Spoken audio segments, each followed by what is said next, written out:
অদ্ভুত এক তোড়জোড় চলছে, যেন ঢাকায় এখন দক্ষিণ এশিয়ার কূটনৈতিক চৌরাস্তার কেন্দ্রবিন্দু। একে একে ৩ মন্ত্রী, পাকিস্তানের উপপ্রধানমন্ত্রী ও পররাষ্ট্রমন্ত্রী ইসহাক দার আসছেন ২৩ আগস্ট। তার আগে ২১ আগস্ট ঢাকায় পা রাখবেন বাণিজ্যমন্ত্রী জাম কামাল খান। আর সেপ্টেম্বরে আসতে পারেন দেশটির অর্থমন্ত্রী মোহাম্মদ আওরঙ্গজেব। এমন ব্যস্ততা আগে দেখা যায়নি। পাকিস্তান যেন হঠাৎ করেই ঢাকা নিয়ে তৎপর হয়ে উঠেছে। প্রশ্ন উঠছে, এই সফর কেবল সৌজন্য নাকি ভেতরে জমে থাকা কোনো হিসাব নিকাশ কিংবা স্বার্থ হাসিলের ইঙ্গিত? দুই দেশের বন্ধুত্বপূর্ণ সম্পর্কের আবহে এবার আলোচনা হবে কিছু গুরুত্বপূর্ণ ও স্পর্শকাতর ইস্যু।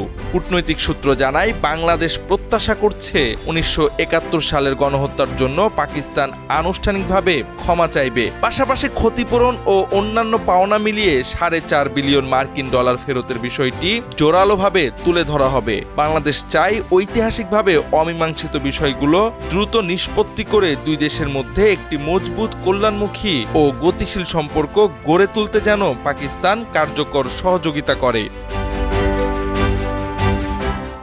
এর আগে গত এপ্রিলের মাঝামাঝি ঢাকায় প্রায় ১৩ বছর পর ষষ্ঠ ফরেন অফিস কনসালটেশন বৈঠকে পাকিস্তানের পররাষ্ট্র সচিব আমনা বালুচ ঢাকা আসেন। সে বৈঠকেও বাংলাদেশ এই গুরুত্বপূর্ণ বিষয়গুলো উপস্থাপন করে। আসন্ন সফরে পাকিস্তানের সঙ্গে অর্থনৈতিক ও বাণিজ্যিক সম্পর্ক জোরদারে গুরুত্ব দিবে বাংলাদেশ।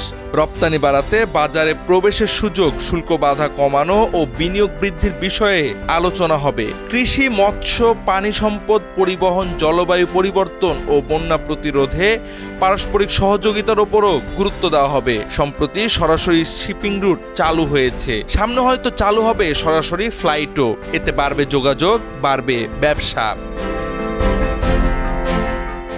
তবে পাকিস্তানের মন্ত্রী আমলাদের ঢাকামুখী তোড়জোড়কে ভিন্ন দৃষ্টিতেও দেখছেন কেউ কেউ। কূটনৈতিকভাবে আমেরিকার সাথে পাকিস্তানের বর্তমান অবস্থা নানা কারণে অতীতের যে কোনো সময়ের থেকে ভালো। বিপরীতে ভারতের সাথে আমেরিকার অবস্থা স্মরণকালের সবচেয়ে ভয়াবহ।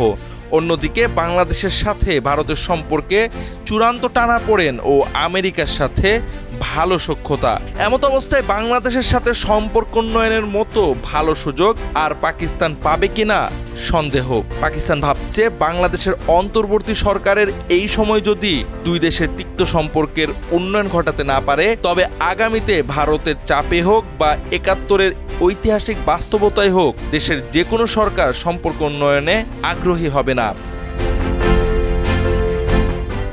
তবুও প্রাসঙ্গিক প্রশ্ন রয়েই যায়, এই ঘনঘটা সম্পর্ক জোড়া লাগাতে নাকি পুরনো দায় এড়িয়ে যাওয়ার নতুন কোনো কৌশল? ঢাকা প্রস্তুত, তবে ইতিহাস ভুলে নয়। পাকিস্তানের ঢাকামুখী ট্রেনের শেষ গন্তব্যটা কোথায় হবে তা সময়ই বলবে।